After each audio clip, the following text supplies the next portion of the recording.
Ndinakhetha po misozi, ndinakhala po ndi mafunso, tawizina osadziwa choti ndichite.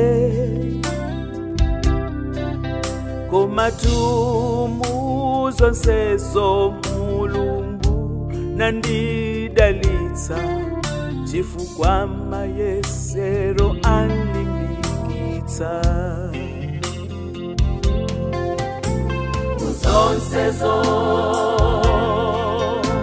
Muzonsezo ndaphunzira kuti ndingadalire Yesuyo.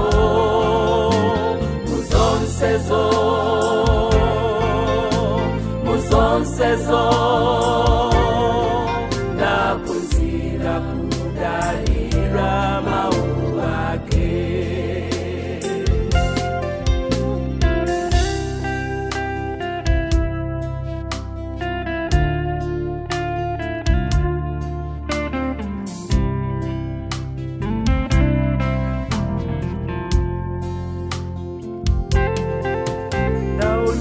Malo ambiri ndiya bwenzi wochuluka, ndinakhala ponso osungulumwa.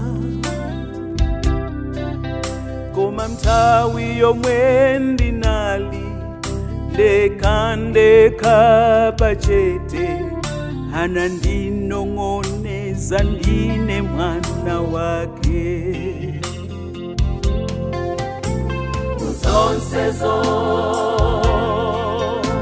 Muzonsezo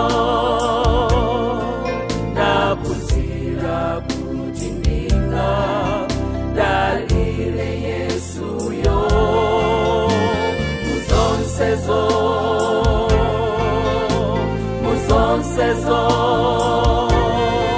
ndaphunzira kudalira mawu ake.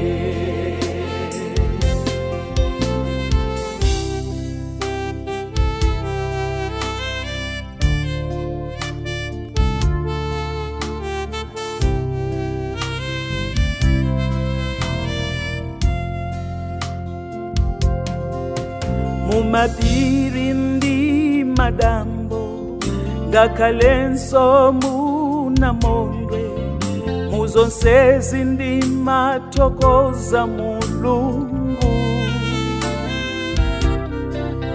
Chifukwa ndikanakhala sindinaone mavuto, zikanadziwa kumkhulupirira Iye.